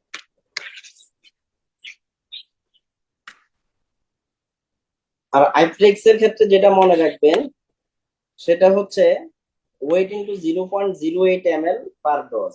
এটা সিঙ্গেল খুবই একটা ব্যবহার হয় না, খুব কমই ব্যবহার হয়। উইন্ডেল প্লাসটা ব্যবহার হয়। উইন্ডেল প্লাস মনে রাখবেন 10 কেজিতে 1.5 ml। আর যদি ওয়েট ইন্টু যদি মনে রাখতে চান যে 8 কেজি, তাহলে 8 কেজিতে কতটুকু দিবেন, ওয়েট ইন্টু 0.15 দ্বারা গুণ করে দিবেন, হয়ে যাবে। আর বুডিকট যেটা আছে, বুডিকট হচ্ছে 0.5 ml। এটা গেলাম একটু আগে বললাম, যদি 1 বছরের কম হয় 0.5 ml, আর 1 বছরের বেশি হলে 1 ml। এখন এগুলোর ইন্ডিকেশন কি? আমার যে নেবুলাইজেশন, ব্রঙ্কোডাইলেটরস বা যতগুলো বললাম, এগুলোর ইন্ডিকেশন কি? এগুলো আলাদা আবার টপিকসে, প্রতিটা ডিজিজে কখন আমরা ব্রঙ্কোডাইলেটর দেবো না দেবো আলোচনা করব। এখানে কমন একটা ইন্ডিকেশন হচ্ছে অ্যাজমা, হুইজ, ব্রঙ্কিওলাইটিস 2 বছরের পরে পরে এগুলো ডিটেলস আলোচনা হবে। এখন একটু জাস্ট টাচ দিয়ে রাখলাম, যাতে পরবর্তীতে আমরা খুব একটা ডিটেলস আলোচনা করব না, শুধু ডোজটা বলবো যেন মনে থাকে। এবার আসি আমরা জিঙ্ক সাপ্লিমেন্ট। তো জিঙ্ক সাপ্লিমেন্ট, জিঙ্ক কিন্তু বাচ্চাদের জন্য খুবই গুরুত্বপূর্ণ একটা মিনারেলস। হ্যাঁ, এটার ইমিউনো ফাংশন আছে, ইমিউনিটি বাড়ায়, ওন্ড হিলিং করে, টেস্ট বাড়ায়। যে খাবারের রুচি নেই, বাচ্চার মা এসে বলবে যে তার মানে খাইতে পারে না, খাবার রুচি নেই, কোনো খায় না কিছু। হ্যাঁ, তো ওইসব বাচ্চাগুলোকে যদি আপনি একটা জিঙ্ক সিরাপ দিয়ে দেন, সাথে বিকোজিন মানে আপনার ভিটামিন বি কমপ্লেক্স সহ যদি দেন, অথবা জিঙ্ক বি বিভিন্ন নামে পাওয়া যায়, একটা সিরাপ দিয়ে দিলে দেখা যাচ্ছে এগুলো খাবার রুচি বাড়ায় দেয়, এগুলো ইমিউনিটি বাড়ায়। তাহলে জিঙ্ক সম্পর্কে ইউনিসেফের কিছু ইম্পর্টেন্ট ইনফরমেশন এখানে আছে, আপনারা একটু দেখে নেবেন। যে জিঙ্ক, এটা একটা মাইক্রোনিউট্রিয়েন্ট, এটা ইমিউনিটি বাড়ায়। এরপরে আরো যে যে কাজগুলো আছে, ছোট বাচ্চা যাদের ফ্রিকুয়েন্ট এপিসোড অফ ডায়রিয়া হয়, হ্যাঁ, জিঙ্ক কিন্তু ডায়রিয়াতে উপকারী হয়। তো যাদের ফ্রিকুয়েন্ট এপিসোড অফ ডায়রিয়া, তাদের ক্ষেত্রে কিন্তু জিঙ্কটা অনেক উপকারী। দেখা যাচ্ছে যদি জিঙ্ক ডেফিসিয়েন্সি থাকে, ডায়রিয়াতে জিঙ্ক ডেফিসিয়েন্সি হয়ে যায়, এরপর আবার জিঙ্ক দিলে ডায়রিয়া কমে। কোন কোন খাবারের মধ্যে জিঙ্ক পাওয়া যায়, এখানে কিছু তালিকা আছে, একটু দেখে নেবেন। জিঙ্কের বেনিফিট কি? ডায়রিয়াতে জিঙ্কের উপকার হচ্ছে, এটা ডায়রিয়ার মধ্যে আমাদের অনেক ফ্লুইড লস হয়, ইলেকট্রোলাইট লস হয় স্টুলের মাধ্যমে। এর জিঙ্ক কি করে, জিঙ্ক ফ্লুইড লসটাও কমায়, আবার ইলেকট্রোলাইট যে লস হচ্ছে সেটাকেও কমাচ্ছে। আর জিঙ্ক যে আহ, যেটা করে সেটা হচ্ছে মিউকোজাল, মিউকাস মেমব্রেন গুলো ডায়রিয়া হলে দেখা যাচ্ছে যে মানে আমাদের যে ইন্টেস্টাইন, এরপরে টোটাল জিআইটি ট্র্যাক্টের মধ্যে কি হয়, মিউকাস মেমব্রেনের মধ্যে একটা ইনফ্লামেশন তৈরি হয়। সেখানে জিঙ্ক এগুলোকে রিজেনারেট করতে হেল্প করে।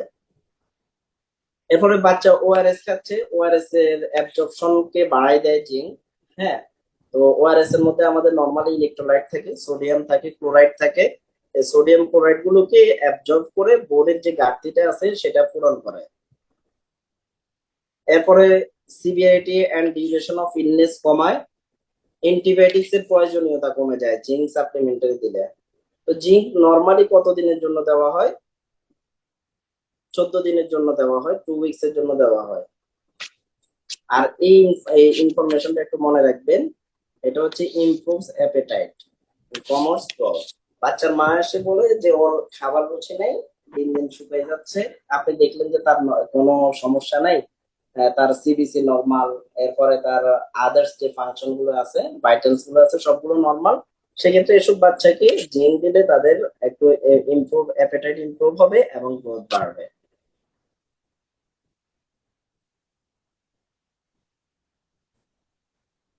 ইউনিসেফ জিঙ্কস নিয়ে যে রিসার্চটা করছে সেটা আমাদের বাংলাদেশে করছে, একটু দেখে নেবেন, পিডিএফ দিয়ে দেবো আমরা।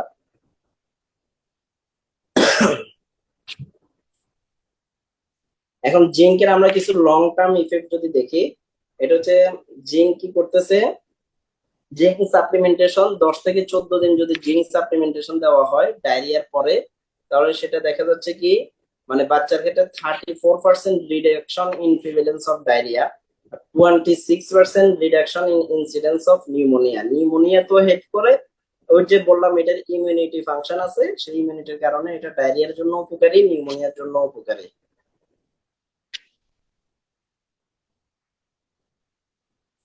এখন আমরা আসি জিঙ্কে, অনেক সময় আমাদের বাংলাদেশে যেগুলো দেখবেন যে শুধু জিঙ্ক সিরাপ খুব কম লেখা হয়, জিঙ্ক বি, এরপর হচ্ছে বিকোজিন, মানে জিন গুলো দেখা যাচ্ছে সবসময় ভিটামিন বি কমপ্লেক্সের সাথে কম্বাইন করে দেওয়া হয়। তাহলে কেন ভিটামিন বি কমপ্লেক্সের সাথে দেওয়া হয় এটা একটু জাস্ট জেনে রাখেন। তাহলে zinc is a major healing mineral and also a champion for immunosupport. It supports the proper function of the thymus gland. তাহলে এখানে কি হয়, organ involved in immunofunction and is required alongside this B6 to keep it working correctly. Vitamin এই যে জিঙ্কটা আছে, zinc বডিতে যে immunity যে সাপোর্টটা দেয়, এটা শুধু অ্যালোন না, এটা দেখা যাচ্ছে প্রপারলি কারেক্টলি এটা কাজ করার জন্য B6টা প্রয়োজন হয়। এরপরে এটা অপটিমাম ফাংশনটা পাওয়ার জন্য B12টা প্রয়োজন হয়। দেখা যাচ্ছে এখানে B6ও লাগে, B12ও লাগে। এখন ভিটামিন B6 B12 এগুলো তো আলাদা আলাদা দেওয়া হয় না, ভিটামিন বি কমপ্লেক্সের মধ্যে ভিটামিন B1 থেকে ভিটামিন বি যতগুলো আছে সবগুলোরই কিছু কিছু কম্পোনেন্ট থাকে। সেই জন্য জিঙ্কটাকে তার প্রপার ফাংশনটা পাওয়ার জন্য এবং এটার যে সঠিক উপকারিতা আছে সেটা পাওয়ার জন্য B6 এবং B12 সহ অন্যান্য যে ভিটামিন বি গুলো আছে সেগুলোর কম্বিনেশনে দেওয়া হয়। আরেকটা বিষয় হচ্ছে জিঙ্কের একটা মানে কনস্টিপেটিং, মানে জিঙ্ক অনেক সময় কি করে কনস্টিপেশন করতে পারে। আবার ভিটামিন বি এর সাথে যদি একসাথে দেওয়া হয় সেক্ষেত্রে কনস্টিপেশনটা প্রিভেন্ট করবে, মানে নর্মাল থাকবে, কনস্টিপেশন হবে না। জিঙ্ক সাপ্লিমেন্টারি ডোজটা একটু আমরা জেনে রাখি। হ্যাঁ, জিঙ্ক এটা তো ইন্ডিকেশন জানলেন। বাচ্চার বয়স যদি 6 মাসের কম হয় তাহলে 10 মিলিগ্রাম, আর 6 মাসের বেশি হলে 20 মিলিগ্রাম। আমাদের দেশে যে সিরাপ গুলো পাওয়া যায় এটা 1 চামচে 10 মিলিগ্রাম থাকে। তাহলে 1 চামচে যদি 10 মিলিগ্রাম থাকে এটা নর্মালি দিনে 2 বারে দেওয়া হয়। হ্যাঁ, 1 চামচে যদি 10 মিলিগ্রাম থাকে, বাচ্চার বয়স 6 মাসের কম হলে আধা চামচ করে দিনে 2 বার, আর 6 মাসের বেশি, এবার 1 বছর হোক 2 বছর হোক 3 বছর হোক যতদিন মুখে খাইতে পারে কোনো অসুবিধা নাই, 6 মাসের কম হলে আধা চামচ করে দিনে 2 বার, আর 6 মাসের বেশি হলে 1 চামচ করে দিনে 2 বার। এতটুকু মনে রাখবেন।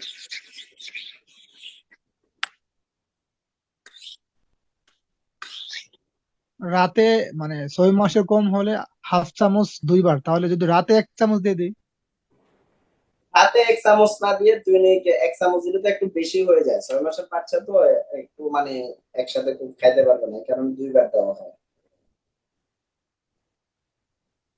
আচ্ছা, ফলিক অ্যাসিড কি কোনো হেল্প করে, মানে জিঙ্ক ফলিসন এগুলো আসলে ডায়রিয়ার ক্ষেত্রে অ্যাডাল্টের ক্ষেত্রে প্রেসক্রাইব করতে দেখছি বা ইনডোর ম্যানেজমেন্টে দেই। জিঙ্কের ক্ষেত্রে তো জিঙ্ক রিসার্চ দেখলাম, আর ফলিসনের এগুলোর অ্যাকচুয়ালি প্যাসিভ যে ইফেক্টটা আছে এগুলো সরাসরি যে ওটার জন্য না। যেমন জিঙ্ক ডায়রিয়াতে তো জিঙ্ক ডেফিসিয়েন্সি হয়, আমাদের জিঙ্ক সাপ্লিমেন্টারি তাকে দিতে হবে। আবার ডায়রিয়ার সাথে ভমিটিং থাকলে আমরা জিঙ্ক দেবো না, ভমিটিং বন্ধ হওয়ার পরে দেবে, কারণ জিঙ্ক অনেক সময় ভমিটিং করতে পারে, সেজন্য বমি বন্ধ হওয়ার পরে জিঙ্ক দেওয়া হবে।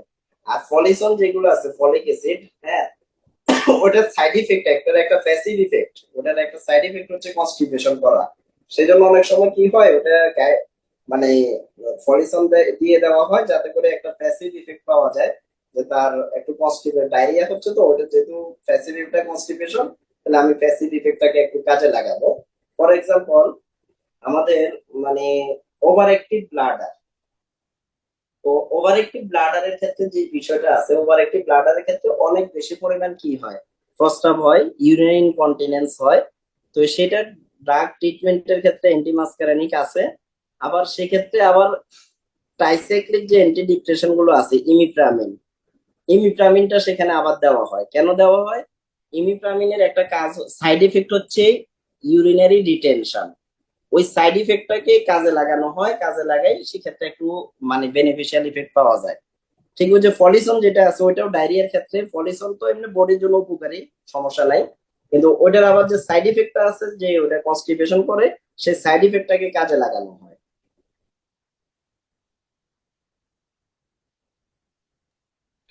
ওকে।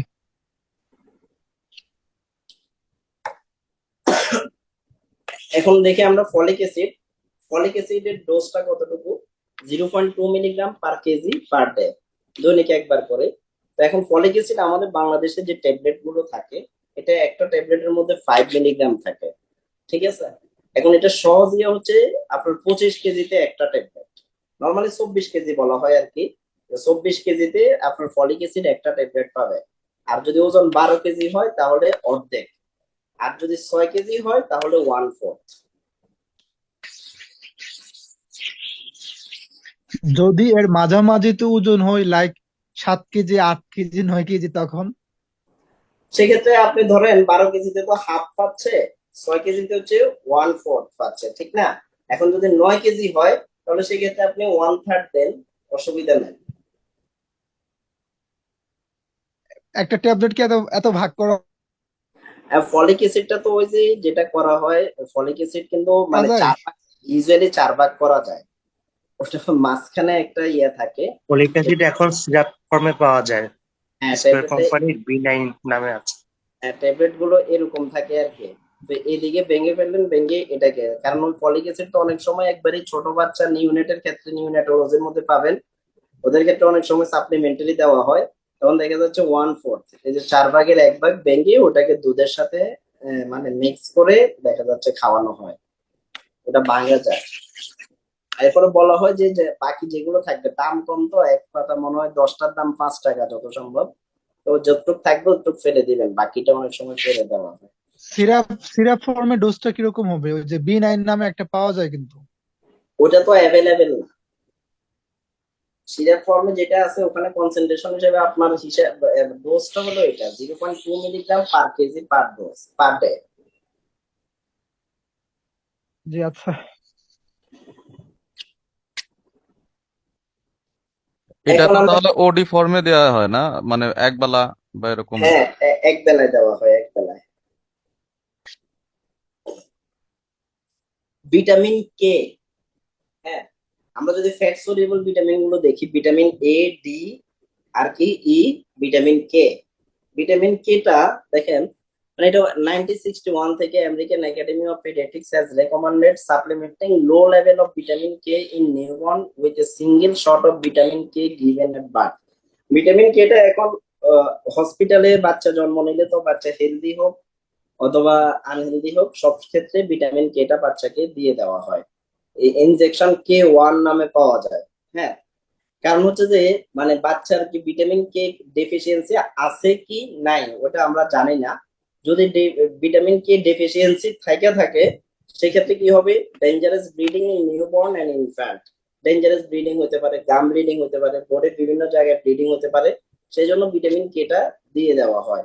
এখন মানে এলবিডব্লিউ বেবিকে দেব না প্রিটার্ম বেবিকে দেব নাকি সব বেবিকে আমরা ভিটামিন কে দেব, সেটা নিয়ে অনেকগুলো আলোচনা দাবি রাখে। এখানে যেটা আছে, why do all babies need a vitamin K shot.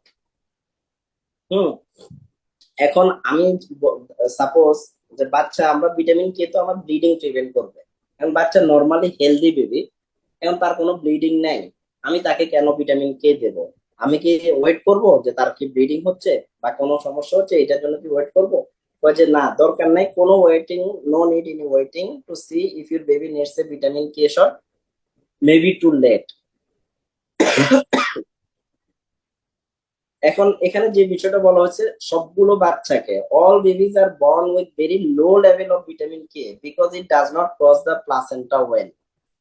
মায়ের বডি থেকে বাচ্চার বডিতে যে ভিটামিন কেটা যাবে, এটা দেখা যাচ্ছে কি মানে ইয়া হচ্ছে না প্রপারলি, প্লাসেন্টাকে ক্রস করতে পারে না প্রপারলি।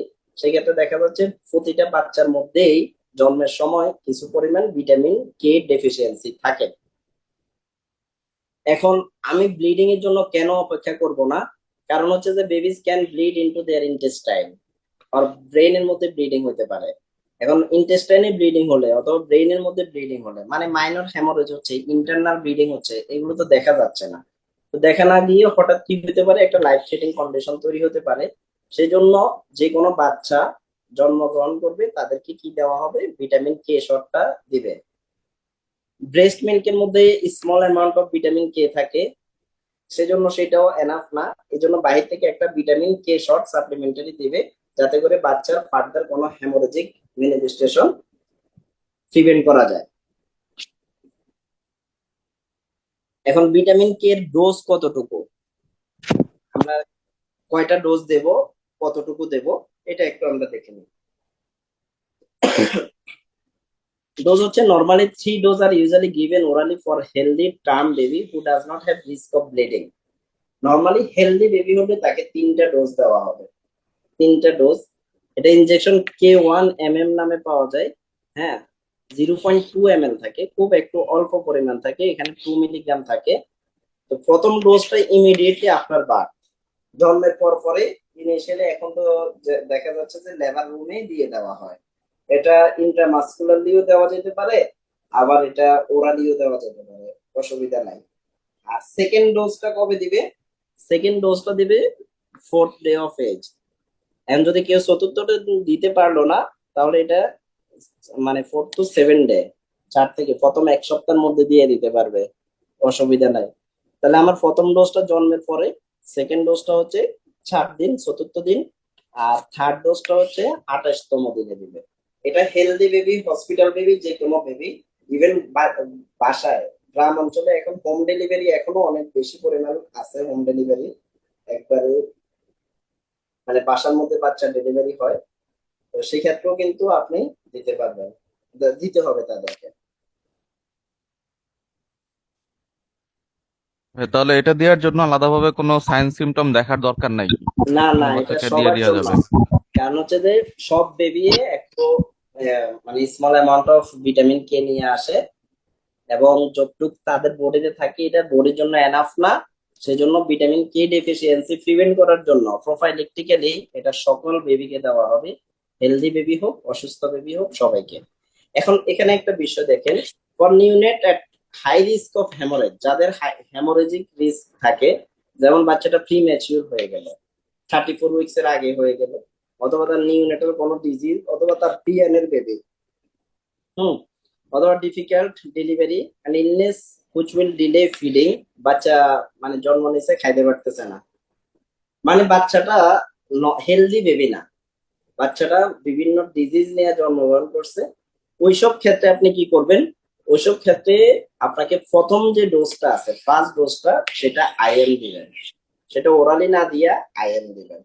বাচ্চা দেখা যাচ্ছে তার মানে নিউনেটাল অ্যাসফ্যাক্সিয়া, পেরিনেটাল অ্যাসফ্যাক্সিয়া, অথবা সে প্রিম্যাচিউর, যদি এমন হয়ে থাকে তাহলে ফার্স্ট ডোজটা ওরালি না দিয়া আইএম দিতে হবে।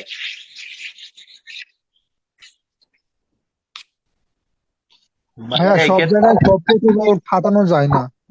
বিশেষ বিশেষ করে হচ্ছে এই বাইরের ক্লিনিক গুলোতে কিছু জায়গায় আসলে রুলস ওরা মানে না, ওরা ওরালি দিয়ে দেয়। না, ওরালি তো সবাই ক্ষেত্রে, যারা যদি হেলদি বেবি হয় তাদেরকে ওরালি দিবেন, কোনো সমস্যা নাই। কিন্তু যাদের ক্ষেত্রে হাই রিস্ক অফ ব্লিডিং থাকে সেক্ষেত্রে ওরালি না দিয়ে প্রথম ডোজটা আইএম দিবেন। আইএম এর আইভি দিলে আইএম এর আইএম এর ক্ষেত্রে এখন কিছু বাচ্চা আছে তাদের ওজন একবারে অনেক কম থাকে, তাদের ক্ষেত্রে কিন্তু আইএম এর ডোজটা কিছুটা একটু চেঞ্জ হবে। এখানে আমরা আইএম ডোজটা একটু দিয়ে দিচ্ছি।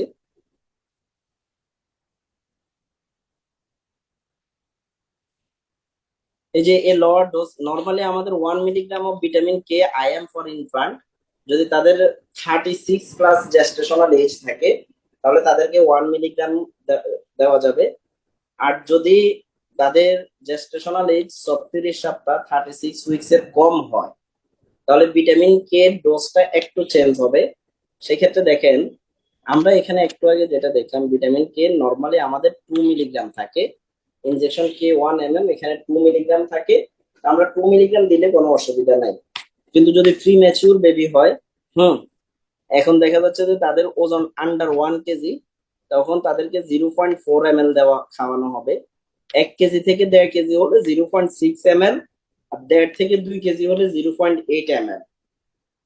আর যদি 2 কেজি হয় তাহলে সেই ক্ষেত্রে কি করব আমরা, 1 মিলিগ্রাম, মানে আমাদের যে অ্যাম্পুলটা আছে সেটার হাফ অ্যাম্পুল দেবো। আর যদি 2.5 কেজির উপরে হয়, হেলদি বেবি হয়, সেক্ষেত্রে পুরাটা দিতে পারবেন, কোনো অসুবিধা নেই। এটা ইয়ার ম্যানেজমেন্ট, এই ম্যানেজমেন্টটা তো আর ওপিডি তে আসবে না, এটা জাস্ট একটু জেনে রাখেন যারা ইনডোরে বা গাইনি। এখন অ্যাকচুয়ালি বিএসএমও গাইডলাইনে বলে যেটা ওরালি আর দেয়া হয় না, ইনজেকশন ফর্মে আপনি একবারই দিবেন। আর 1 কেজির নিচে 5 ইউনিট দিবেন আইএম, 1 কেজির উপরে হলে 10 ইউনিট আইএম দিয়ে দিবেন। আমরা ওরাল এখানে ফর্মে করা হয় না। আমরা এখানে আমেরিকান যে গাইডলাইনটা আছে ওইটা এখানে আমরা আনছি একটু, যে এখানের মধ্যে আমেরিকান যে পিডিয়াট্রিক্স অ্যাসোসিয়েশনে এই গাইডলাইনটা এখানে ফলো করা হয়। রিসেন্ট যে গাইডলাইনটা আছে এটা এখানে দেওয়া হয়েছে।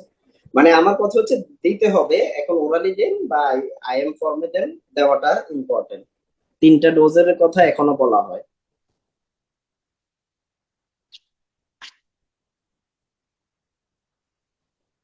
এবার আমরা এখানে আসি, অ্যান্টিএমেটিক্স কি কি আছে।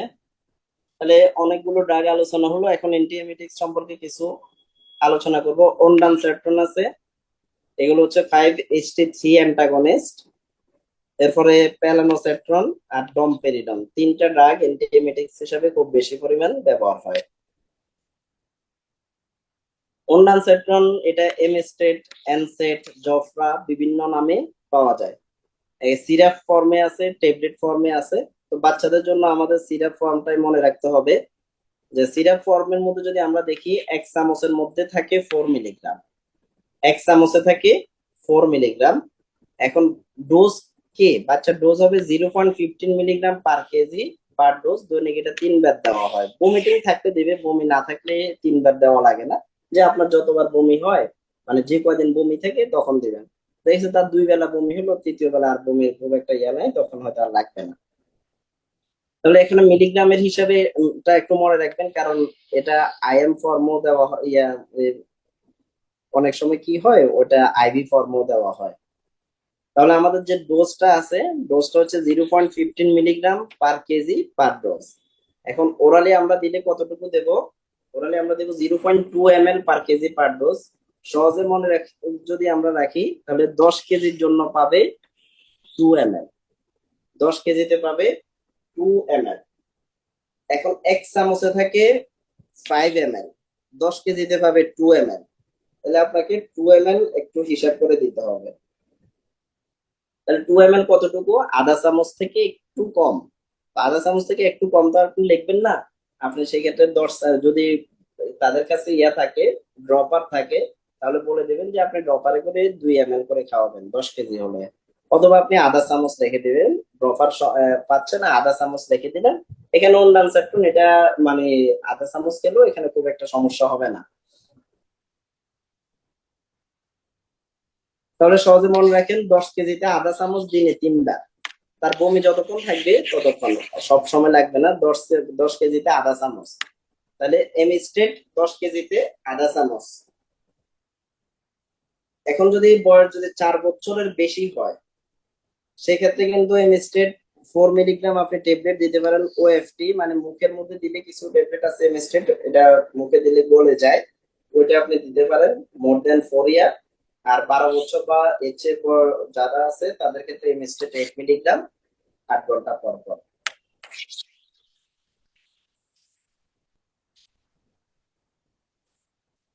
এমস্টেট ইনজেকশনের ডোজটা একটু দেখেন। ইনজেকশনের ডোজটা হচ্ছে 0.50 মিলিগ্রাম পার কেজি পার ডোজ। একই ইনজেকশনের মধ্যে আমার যে ইনজেকশনের যে অ্যাম্পুলটা আছে, অ্যাম্পুলটার মধ্যে থাকবে 8 মিলিগ্রাম। 4 ml এর একটা অ্যাম্পুলের মধ্যে 8 মিলিগ্রাম থাকবে। তাহলে 4 ml এর একটা অ্যাম্পুলে যদি 8 মিলিগ্রাম থাকে, তাহলে প্রতি ml এর মধ্যে থাকতেছে 2 মিলিগ্রাম। প্রতি ml এ থাকবে 2 মিলিগ্রাম। এখন ইনজেক্টেবল ডোজের ক্যালকুলেশন ফর্মুলাটা একটু দেখবেন, যে বাচ্চার কতটুকু লাগবে, required dose into weight into ml of vial divided by drug concentration. Drug কনসেন্ট্রেশনটা একটু বুঝেন। ধরুন এখানে 4 ml টা হচ্ছে লিকুইড, 4 ml লিকুইডের মধ্যে কতটুকু ড্রাগ আছে, 8 মিলিগ্রাম। তাহলে আমাদের যতগুলো ইনজেক্টেবল ড্রাগ আছে সব ক্ষেত্রে আমাদের এই ক্যালকুলেটর শুধু একটা মাত্র ফর্মুলা মনে রাখলে আমাদের সবগুলো ড্রাগস এর আপনি ডোজ হিসাব করতে পারবেন। শুধু এটা মনে রাখবেন। তাহলে বাচ্চার ডোজটা একটু খেয়াল করেন। বাচ্চার ডোজটা হচ্ছে কতটুকু লাগবে, 0.15 মিলিগ্রাম পার কেজি পার ডোজ। তাহলে এতটুকু একটু মনে রাখেন যে 0.15 মিলিগ্রাম পার কেজি পার ডোজ। এখন এটাকে যদি আমরা আইভি ড্রাগের ক্যালকুলেশন যদি করি, শুধুমাত্র একটা ফর্মুলা মনে রাখবেন যে তার ডোজ কতটুকু লাগবে, সেটাকে তার ওয়েট দ্বারা গুণ করবেন, ওয়েটটার দ্বারা গুণ করে সেটাকে এমএল দ্বারা গুণ করবেন, মানে তিনটা রিকোয়ার্ড ডোজ ইনটু ওয়েট, মানে dose into weight into ml. এই যে এমএল মানে একটা ড্রাগ কতটুকুর মধ্যে আছে এটা আপনার জানতে হবে।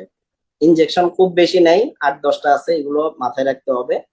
এরপরে হচ্ছে এটাকে ডিভাইডেড বাই ড্রাগ কনসেন্ট্রেশন। এখন এমস্টেট 8 মিলিগ্রাম থেকে 4 ml এর মধ্যে। তাহলে 10 কেজির একটা বাচ্চার আমরা ডোজ হিসাব করি, তাহলে 10 কেজি একটা বাচ্চার রিকোয়ার্ড ডোজ আমরা হিসাব করব কিভাবে? এই যে তার 0.15 মিলিগ্রাম, এই 0.15 মিলিগ্রাম, এরপর হচ্ছে তার ওজন 10 কেজি, এমএলটা আমরা এখানে নিয়ে আসছি 4 ml, তাহলে 0.50 ইন্টু 10 কেজি ইন্টু 4 ml। এটাকে নিয়ে আসি আমরা ভাগ করলাম, 8 দ্বারা ভাগ করছে, তাহলে 8 দ্বারা ভাগ করলে আমরা কতটুকু পাচ্ছি? 0.75 ml পার ডোজ, মানে প্রতি ডোজে সে 0.75 ml পাবে। এখন যদি আপনার এতগুলো মনে না থাকে, আপনার আইভি ড্রাগ মানে ডায়রিয়া ভমিটিং এর মধ্যে আইভি ড্রাগ কয়েকটা ব্যবহার হয়। একটা হচ্ছে সিপ্রো, একটা হচ্ছে মেট্রো, আর হলো আপনার এখানে এমস্টেট। এখন আপনি এত হিসাব করার আপনার কাছে ঝামেলা নাই, তাহলে এই তিনটা ড্রাগ আপনি জাস্ট মুখস্থ করে ফেলবেন, খুব বেশি দরকার নাই, জাস্ট তিনটা মনে রাখবেন। এমস্টেটের মুখস্থ ফর্মুলাটা যদি আপনি মনে রাখতে চান, সেটা হচ্ছে প্রতি কেজিতে, এটা আমরা সব হিসাব নিকাশ করে আমি এখানে লিখলাম, প্রতি কেজিতে 0.075 ml পার ডোজ, 0.075। এটা হচ্ছে ভাইয়া মুখস্থ। এটাকে তো পয়েন্ট ওয়ান বলা যায়, 7 যেহেতু আছে 5-এর উপরে, কি মানে 0.1 বলা যায় তো। না, 0.1 হলে এটা অনেক বেশি হয়ে যায়। 0.25 কম আর কি, 1 বললে একটু 25 বেশি হয়, 0.025। না, এখানে অ্যাকচুয়ালি ওই যে এমস্টেটের ক্ষেত্রে মানে সব জায়গার মধ্যে আপনার এটা একটু জেনে রাখতে হবে, সেই ক্ষেত্রে আপনার মনে রাখার জন্য আমরা এটা। ইন্টারনেটে শিখছি যে যত কেজি তার হচ্ছে 0.1 দিয়ে গুণ দিয়ে তারপর দিতাম এত এমএল, মানে 0.0575 ধরতাম না, 1 ধরতাম, 0.1 ধরতাম। আপনার এখানে ডোজটা আপনার জানতে হবে, ঠিক আছে, মানে অ্যাকচুয়াল যে ডোজটা আছে এটা আপনাকে যে বিএনএফ অনুযায়ী যে ডোজটা আছে সেটা আপনার জানতে হবে। এরপরে আপনি একটু এদিক সেদিক করলে কোনো অসুবিধা নাই, খুব বেশি যাতে ইয়া না হয়। তাহলে সেই ক্ষেত্রে আপনার 10 কেজির জন্য 0.075 ml, আপনি বলতে চাচ্ছেন 0.1 ml 10 কেজিতে, ইয়া প্রতি প্রতি ডোজে জি। নাকি? 0.1 ml হলে 0.25 একটু, মানে 0.025 একটু বাড়তেছে আর কি, খুব একটা হ্যাঁ হ্যাঁ, বেশি। একটু বেশি বাড়ছে আর কি। হ্যাঁ, তাহলে এই হিসাবগুলো যদি মনে না থাকে তাহলে আপনি এতটুকু মনে রাখতে পারেন যে আমার 10 কেজির বাচ্চার জন্য 0.75 ml, অথবা আপনি যদি দেন 0.8 ml দেন, অসুবিধা নাই। 10 কেজিতে 0.8 ml, এতটুকু মনে রাখেন যে 10 কেজিতে 0.8 ml, মানে 1 ml এর চাইতে একটু কম পাবে।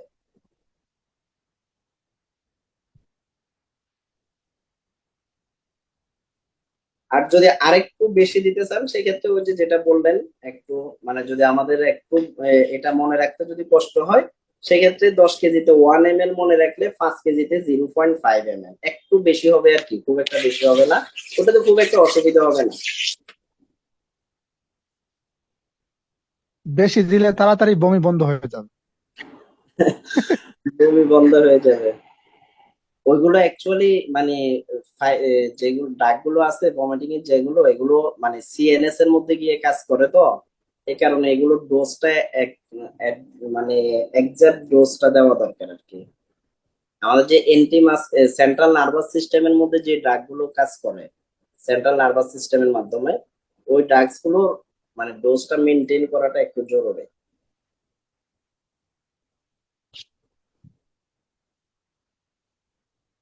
তাহলে আবার দেখেন প্যালানোসেপ্ট্রনের ডোজ। তো প্যালানোসেপ্ট্রনটা, এটা যদি আমরা দেখি রিসেন্টলি কন্ডাক্টেড ক্লিনিক্যাল ট্রায়াল, প্যালানোসেপ্ট্রনটা মেইনলি কেমোথেরাপি ইনডিউস যে ভমিটিং আছে সেটাতে ব্যবহার হয়। আর এমনি নর্মালি এটা কিন্তু অনডানসেন্ট্রন থেকে একই গ্রুপের, তবে অনডানসেন্ট্রন থেকে এটা সুপিরিয়র।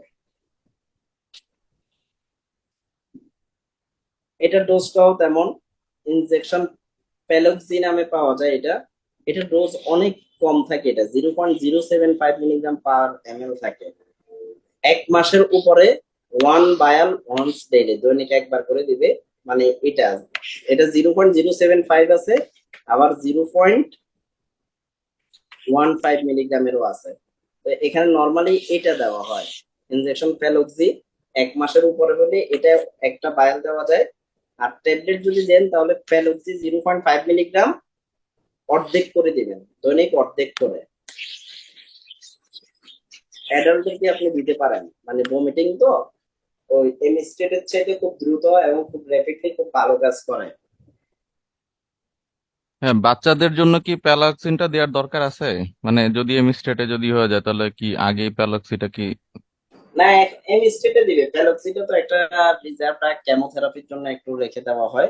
আবার প্যালোক্সিতে যদি ডোজ উল্টা পাল্টা করে সমস্যা আছে।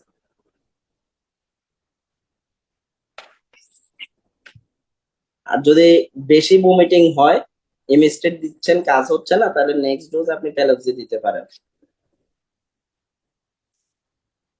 এবার আসি আমরা ডমপেরিডন।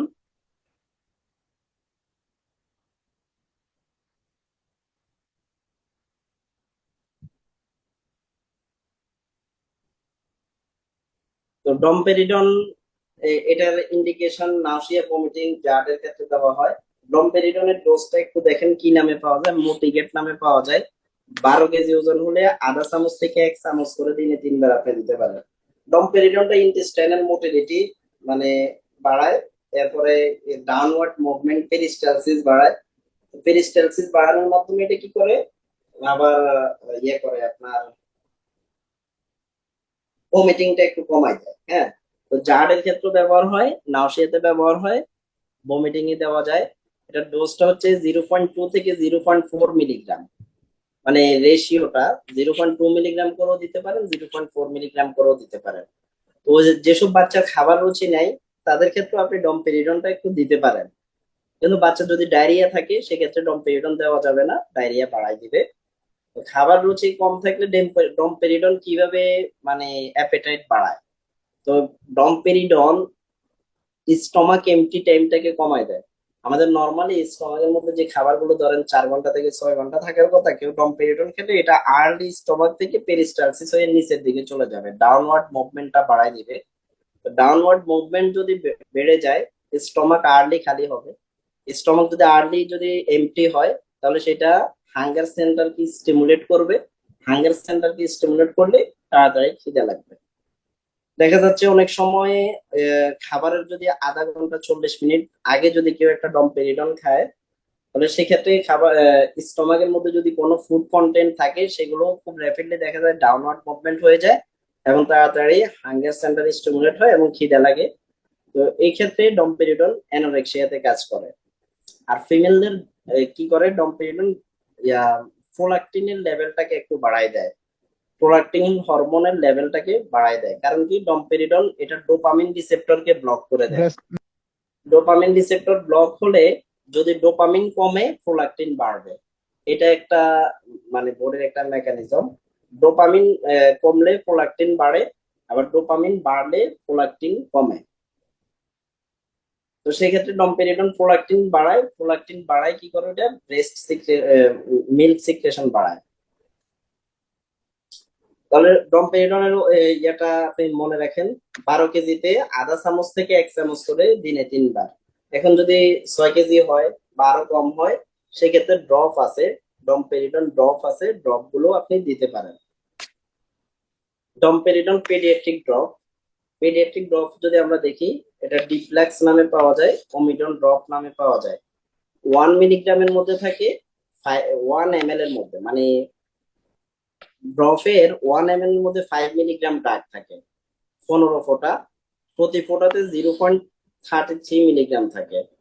তাহলে আমরা জানি পিডিয়াট্রিক ডোজটা হচ্ছে 0.2 থেকে 0.4 মিলিগ্রাম পার কেজি। আর আমার প্রতি ফোঁটাতে থাকতেছে 0.33। প্রতি ফোঁটাতে যদি 0.33 থাকে, আমার পিডিয়াট্রিক যে ডোজটা আছে ডোজের রেঞ্জের মধ্যে আছে। তো ডোজের রেঞ্জের মধ্যে যদি থাকে, আপনি প্রতি কেজিতে 1 ফোঁটা করে দিনে 3 বার দিতে হবে। পিডিয়াট্রিক ড্রপটা যদি আপনি দেন প্রতি কেজিতে 1 ফোঁটা করে দিনে 3 বার।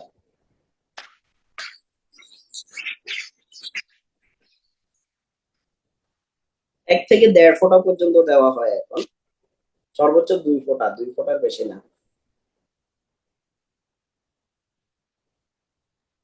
খাবারের রুচির জন্য তাহলে এটা কতদিন পর্যন্ত ম্যাক্সিমাম ইউজ করা যাবে বাচ্চাদের ক্ষেত্রে? বাচ্চাদের ক্ষেত্রে তো মানে ম্যাক্সিমাম 1 মাসের বেশি ব্যবহার করা ঠিক না। আর কখন নেবে এগুলো? বিফোর মিল নেবে। আফটার মিল নিলে কি হয়, অ্যাবজর্পশনের সমস্যা হয়। সেজন্য একটা টাইম মেনটেন করবে, টাইম মেনটেন করে বিফোর মিল এগুলো নেবে। আর ফিমেলদের ক্ষেত্রে একটু সতর্কতা অবলম্বন করবে। দেখা যাচ্ছে অনেকেই ব্রেস্ট মিল্ক প্রোডাকশনের জন্য দেয়, পরবর্তীতে কি হয়, প্রোলাক্টিন লেভেল বেড়ে যায় এবং অনেক বেশি পরিমাণ সিক্রেশন হয়, সেখানে আবার ম্যাস্টাইটিস ডেভেলপ করে ফেলে।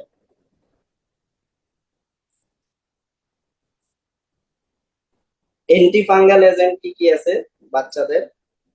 আমরা যদি এখানে দেখি, নাইস্টাটিন আছে, এরপরে মাইক্রোনাজল ওরাল জেল, ফ্লুকোনাজল। 3টা অ্যান্টি ফাঙ্গাল বাচ্চাদের ক্ষেত্রে ব্যবহার হয়। ফ্লুকোনাজলটা সিরাপ ফর্মে পাওয়া যায়, আর 2টা নাইস্টাটিন ড্রপে পাওয়া যায়, আর মাইক্রোনাজল তো আপনার জেল হিসাবে পাওয়া যায়। নাইস্টাটিন ড্রপটা যদি আমরা দেখি, এটা হচ্ছে 1 ml করে দেব। কতদিনের জন্য দেব? তো কেউ বলে যে 14 দিন, 28 দিন, বিভিন্ন জায়গায়। এখানে সহজিয়া হচ্ছে যে এগুলো তো আপনার ওরাল ক্যান্ডিডিয়াসিস এর জন্য, মানে ফাঙ্গাল ইনফেকশনে দেওয়া হয়। তাহলে 1 ml করে, এখন যে আপডেট যে ইয়েটা আছে, 1 ml 6 আওয়ার টিল রিকভার। ঠিক আছে, রিকভারি পর্যন্ত আপনি 1 ml করে দিবেন। এরপর রিকভারির পরে 2 days more after recovery from infection, মানে রিকভারি পুরো ভালো হয়ে গেছে, ভালো হওয়ার পরেও আরো 2 দিন চলবে। হ্যাঁ, এটা গাইডলাইন 2 দিনের কথা বলে, কিন্তু এখন ভালো হচ্ছে, ভালো হয়ে যাওয়ার পরেও আরো 5 থেকে 7 দিন চলাটা ভালো। এখন তো মহিলারা আছে ভালো হয়ে গেলে আর দেয় না, এটা সমস্যা, তখন আবার রিকারেন্স হয়। তাহলে আপনি দিবেন এটা ভালো হওয়া পর্যন্ত 1 ml করে 6 ঘন্টা পর পর দৈনিক 4 বার। আর ভালো হয়ে গেলেও এরপরে মিনিমাম 2 দিন কন্টিনিউ করতে হবে। মাইক্রোনাজল মাইক্রোরাল জেল নামে পাওয়া যায়, ওরাল ক্যান্ডিডিয়াসিসে দেওয়া হয়। অ্যাপ্লাই লোকালি, দৈনিক ওরাল থ্রাশে দেওয়া হয়। এগুলো দৈনিক 2 থেকে 3 বার দিবেন। 14 দিনের জন্য ইনিশিয়ালি দিয়ে দিবেন, সহজ হিসাব। এখন আসেন ফ্লুকোনাজল। একটা বাচ্চা আসছে আপনার কাছে, টিনিয়া নিয়া, তার টিনিয়া ক্যাপিটিস কর্পোরিস, যেটাই হোক, বাচ্চাদের ক্ষেত্রে বেশি হয় টিনিয়া ফেসিস, এরপরে টিনিয়া ক্যাপিটিসটাও হয়। টিনিয়া কর্পোরিসের পরিমাণ খুবই কম, রেয়ার। হ্যাঁ, তো এখন দেখা যাচ্ছে বাচ্চাদের ক্ষেত্রে সর্বপ্রথম যেটা, ওটা লোকালি ট্রিটমেন্ট দিয়ে ভালো করতে চেষ্টা করবেন। লোকাল ট্রিটমেন্টে যদি ভালো না হয়, লোকাল ট্রিটমেন্ট বলতে টপিক্যাল ট্রিটমেন্ট, টপিক্যাল এফান আছে, এরপরে মানে ক্লট্রিমাজল, আপনার টারবেনাফিন পাওয়া যায় এক্সপিন মাইক্রোফ্রি নামে, এরপরে নেফগাল আছে, অনেকগুলো আছে। যে কোনো একটা বাচ্চাকে সর্বপ্রথম ক্লট্রিমাজল এফান দিয়ে শুরু করতে পারেন। আর বাচ্চাদের ফাঙ্গাল ইনফেকশনটা তো একটা ওয়ান টাইপস অফ কন্টাজিয়াস, দেখা যাচ্ছে অন্য কারো থেকে আসছে, বাসার অন্য কেউ থাকলে তাদেরও ট্রিটমেন্টটা করতে হবে। এখন টপিক্যাল 4 সপ্তাহ 6 সপ্তাহ, টপিক্যালটা মোটামুটি 2 থেকে 3 মাস টপিক্যাল দিয়ে ট্রাই করবেন। টপিক্যালে যদি কাজ না হয়, মিনিমাম 6 উইক টপিক্যাল দিয়ে ট্রাই করবেন। টপিক্যালে কাজ যদি একবারে না হয়, সেক্ষেত্রে আপনি যদি সিরাপ দেন, ফ্লুকোনাজলটা দিবেন। তারপরেও বলা হয় যে 6 মাসের আগে এগুলো অ্যাভয়েড করার জন্য বলা হয়। 6 মাসের আগে আপনি ওই যে টপিক্যাল দিয়ে দিয়ে কন্টিনিউ, মানে কন্ট্রোলে রাখবেন। এফানে কাজ না হলে এক্সপিন মানে মাইক্রো টারবেনাফিন দিলেন, টারবেনাফিনে না হলে নেফগাল দিলেন, একটার পর একটা দিলেন। এরপরে ওরালটা একটু ডিলে করবেন, কারণ হচ্ছে এগুলো হেপাটিক মেটাবলিজম। তো বাচ্চার কিন্তু 6 মাসের আগ পর্যন্ত লিভারের ওইভাবে এগুলো হেপাটোটক্সিসিটি করে, তো সেই জন্য একটু অ্যাভয়েড করতে বলা হয়। তো 6 মাসের পরে ডোজটা কতটুকু? 3 to 6 milligram per KG per day. এখন ফ্লুগাল হবে এখানে, ফ্লুগাল। ফ্লুগালের 1 চামচের মধ্যে থাকে 50 মিলিগ্রাম, 1 চামচে থাকে 50 মিলিগ্রাম। তাহলে সহজ হিসাবে মনে রাখবেন, ওজন যদি 8 কেজি হয়, যেমন আমরা বললাম যে 6 মাসের আগে আপনি এটা দিবেন না, 6 মাসের পরে দিবেন। তাহলে 6 মাসের পরে একটা হেলদি বেবির ওজন 8 কেজি হয়। তো ওজন যদি 8 কেজি হয়, আধা চামচ করে দিনে একবার। আর ওজন যদি তার 16 কেজি হয়, তাহলে আপনি 1 চামচ দিলেন। এখন ওজন যদি 10 কেজি হয়, তাহলে সেক্ষেত্রে কি করবেন? সেক্ষেত্রে আধা চামচ থেকে একটু বাড়াই দেবেন, 2/3 দিয়ে দিলেন। 12 কেজি হলে, 12 কেজি হলে আপনি 2/3 দিলেন, একটু মেনটেন করে দিবেন যাতে করে ডোজটা বেশি না পড়ে। 8 কেজি হলে আধা চামচ, আর যদি 12 কেজি হয় তাহলে 2/3 দেন, আর 16 কেজি হলে 1 চামচ দেন। ডায়াজেপাম। ভাইয়া, হ্যালো। জি বলেন। কি ভাইয়া, যদি আপনার 6 মাস হয়ে গেছে কিন্তু বেবি ওয়েট কম থাকে, সেক্ষেত্রে কি ফ্লুকোনাজল দেওয়া যাবে? হ্যাঁ, ফ্লুকোনাজল 6 মাসের পরে আপনি দিতে পারবেন, যদি দেখেন যে প্রতিকেলে ভালো হচ্ছে না, তার এক্সটেন্সিভ টিনিয়া ডেভেলপ করছে। ফ্লুকোনাজলটা দেওয়ার ক্ষেত্রে একটু মনে রাখবেন, অনেকে কি করে, আপনার যেটা আছে, আমাদের যেটা বার্সিক্যালার, টিনিয়া বার্সিক্যালারের মধ্যে অনেকে দিয়ে দেয়, ওইটা ঠিক না। কারণ হচ্ছে যে যদি বাচ্চার জন্য যে টিনিয়াটা বাচ্চার লাইফ স্টাইলটাকে মানে ড্যামেজ করতেছে, প্রবলেম করতেছে, দেখা যাচ্ছে পুরা বডির মধ্যে তার ইচি র্যাশ এবং লেশন হয়ে যাচ্ছে, সেক্ষেত্রে আপনি সিস্টেমিক যান। যদি দেখেন যে মাইল্ড এটা, হ্যাঁ মোটামুটি ক্রিমে কন্ট্রোল আছে, সেক্ষেত্রে ওয়েট করাটা ভালো, যতটুকু সম্ভব ওয়েট করাটা ভালো। যদি একান্তই লাগে, সেক্ষেত্রে আপনার 6 মাসের পরে ওজন যদি একটু কম হয় দিতে পারবেন, অসুবিধা নাই। তো সেক্ষেত্রে ছয় একটু মাসের পর 5 কেজি ওজন। হ্যাঁ, 6 মাসের পরে যদি 5 কেজি হয়, তাহলে 8 কেজিতে যদি আধা চামচ পেয়ে থাকে, তাহলে 5 কেজিতে যদি হয়, তাহলে তাই সে 1.5 ml এর কাছাকাছি পাবে। সেক্ষেত্রে আচ্ছা। একটা মানে আধা চামচ তো দিতে পারবেন না, 1/3 TSF বললেও বলবে না, বাচ্চার মাকে বলবেন যে আপনি একটু একটা ড্রপে করে খাওয়াবেন। 1.25 ml এর মতো যাবে তাহলে। মানে যতটুকু আসে একটু হিসাব করে ওইটা দেবেন। আমার 8 কেজিতে হচ্ছে 2.5 ml। তো 8 কেজিতে যদি আমার 2.5 ml হয়, তাহলে আমার প্রতি কেজিতে কতটুকু আসতেছে ওটা হিসাব করে একটু মেনটেন করে দেবেন। সহজ কথা হচ্ছে 5 কেজিতে সে কতটুকু পাবে? 5 কেজিতে সে পাবে 25 মিলিগ্রাম। এটা হিসাব করলে হয় 5 কেজিতে সে পাবে 25 মিলিগ্রাম। এখন আমাদের এখানে রেঞ্জ দুইটা আছে, 3 to 6 মিলিগ্রাম আছে। এখন আপনি যদি 5 মিলিগ্রাম ধরেন, মাঝামাঝি একটা রেঞ্জ 5 মিলিগ্রাম ধরলে, 5 কেজিতে তাকে আপনি আধা চামচ দিতে পারবেন, অসুবিধা নাই। আমি এখানে রেঞ্জটা, এখানে তো আমরা রেঞ্জটা হিসাব করছি, এখানে মাঝামাঝি একটা রেঞ্জ ধরে হিসাব করছে। আপনি এখান থেকে 3 to 6 মিলিগ্রামের মাঝামাঝি যে কোনো একটা রেঞ্জ ধরে আপনি তাকে দিতে পারেন। তো সেক্ষেত্রে আমরা যদি বেশি হেলদি বেবি হয়, সেক্ষেত্রে 5 মিলিগ্রামটা ধরতেছি। বাচ্চা যদি ওজন দেখা যাচ্ছে লিন থিন, সেক্ষেত্রে দেখা যাচ্ছে ডোজ হাই ডোজ না ধরে একটা লো ডোজ, মানে 3 অথবা 4 মিলিগ্রাম ধরতেছি। তাহলে আমার 5 ml এ থাকতেছে 50 মিলিগ্রাম। আমি যদি 5 মিলিগ্রাম করে তার জন্য হিসাব করি, তাহলে যদি 5 কেজি হয়, সেক্ষেত্রে আমি তাকে আধা চামচ দিতে পারতেছি। তাহলে আমার এখানে রেঞ্জ হলো 3 to 6 milligram per KG per day. ওই রেঞ্জ হিসাব করে আপনার যতটুকু হয় আপনি দিয়ে দিবেন, ডোজ এদিক সেদিক খুব একটা হবে না। 5 থেকে যদি আপনি কনস্ট্যান্ট ধরে হিসাব করেন, তাহলে মনে রাখতে পারেন যে 5 কেজিতে আধা চামচ, ওইটা আপনি একটু মেনটেন করতে পারবেন যদি আপনি 5টা দেন।